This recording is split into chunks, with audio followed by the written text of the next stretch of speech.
A very happy New Year 2017 to you.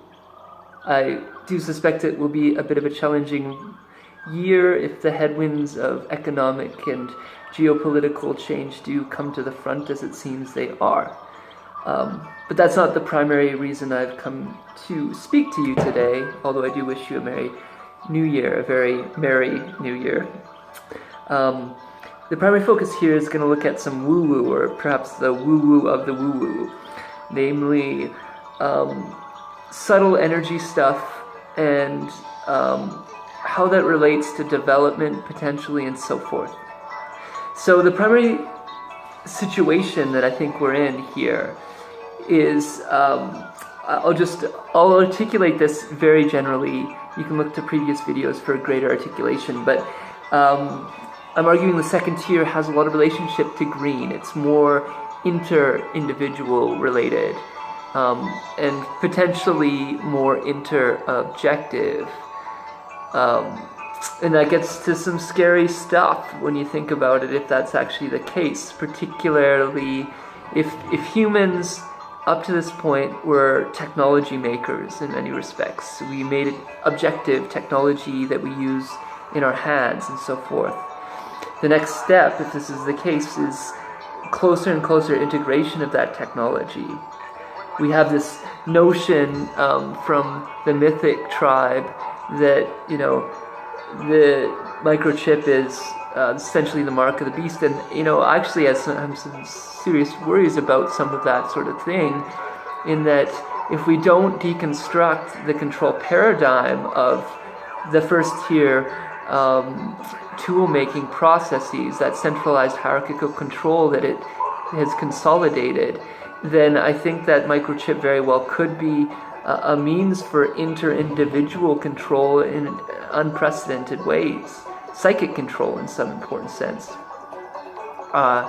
That's pretty deep, but I can elaborate that later date if interested. The idea here, I suppose, is that if there's anything to my previous maps, then turquoise relates to largely the re-embodying of oneself. There's this notion of the centaur, and the centaur is like this half animal, half human being.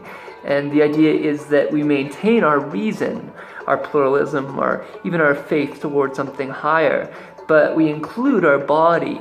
We reintegrate the body. We go back into the body to feel it, and how that body actually has subtle communions with other bodies. If you look into the Chinese traditions, there's kind of notions of qi, and then Buddhist traditions, prana, and then the Christian tradition, something like the Holy Ghost. Actually, I do think the Holy Ghost transcends, kind of includes that notion, in my opinion, but that's another topic too. Anyways, if there's anything to the theory that I've been presenting, then potentially the prana, chi, and so forth is actually kind of related to the vital qualities of one's body. And if you look at it in like the Kundalini system or the chakra system, that's the second system primarily. Your vitalogical organs and so forth.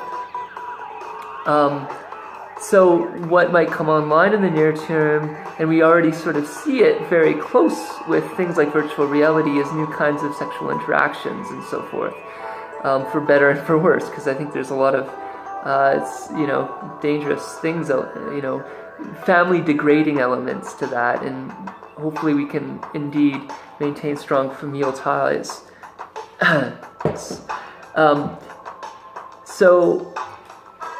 There's the notion in spiral dynamics that there's a fractal, right? So the first tier systems have reflections in the second tier systems, and if this is the case, then, and I'm actually calling the first tier the fifth tier, another topic, but speech related to object making, objectivity. You can look at it in Wilber's model as the upper right to some degree. Of course, all four quadrants co-arise, but I think there's primary focuses that we move through within the nature of those quadrants. So, for example, like reptiles' primary focus is the eye. It's interior narcissistic, artistic in some important sense, creative and so forth. And then if you look at mammals, I consider its primary focus is we, the limbic system, emotions, abilities to reflect on the past to some degree. Humans are future-oriented, objective, third person, tool makers, speech creators. When I'm saying that second tier is going to be roughly speaking, inter-objective. So we actually take technologies and, again, super dangerous, but they'll probably be embedded into our bodies and so forth. Hopefully they're organic. Hopefully they don't do harm to the systems. Hopefully they're decentralized. They need to be, or else these control systems of the first tier will have way too much pathological control in the individual. So it's essential, integral, that work be done by the individual, by the collective, and so forth. Anyways, the fourth system in spiral dynamics has to do with mythology, but particularly transcendence or something higher, God, as it were. And I think that shows up, although it's potentially, if it is in fact emergent, it's just emerged in the second tier. So that would be, in some sense, you're kind of aware of, to some degree, and not fully, but aware of the sort of techno-industrial structures, potentially transcendent structures that we're embedded in. So if I'll just put this out there, kind of like a video game in some sense, things around you are by design. And so when you walk around, you get miraculous cues, moment to moment, or not maybe necessarily moment to moment, of the rightness, wrongness, etc. of your actions and activities. And so there's this kind of light, holy light that's, I'm just using that metaphorically, invading all the ecosystem that's miraculously directing us in some important sense. Blue indeed says that, but then orange, orange says no, reason is the absolute orderer, and look at what it did do. Reason created all this techno-industrial stuff in general, not all of it, but profound leaps and bounds in the techno-industrial world, so you gotta give it credit. But there's a nature to the first tier systems that degrade that which went before in some important sense. It becomes more, this next system becomes more powerful and says the other ones are hogwash.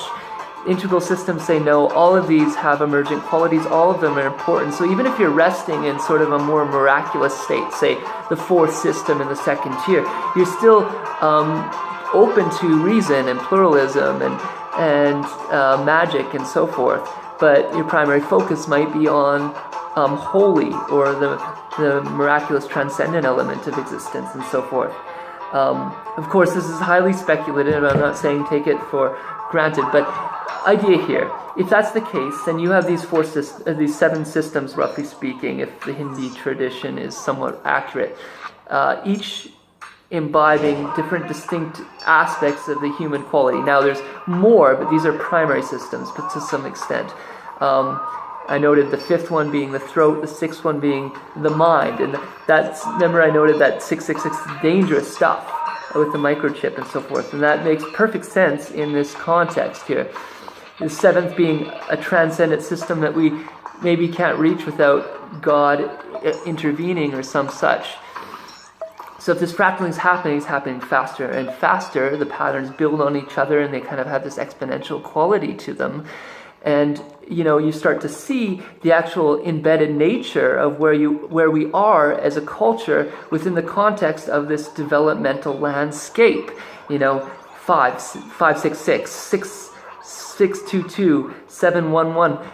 I'm just throwing out. That sounds very sacred geometrical, but broadly speaking, there might be some truth to this.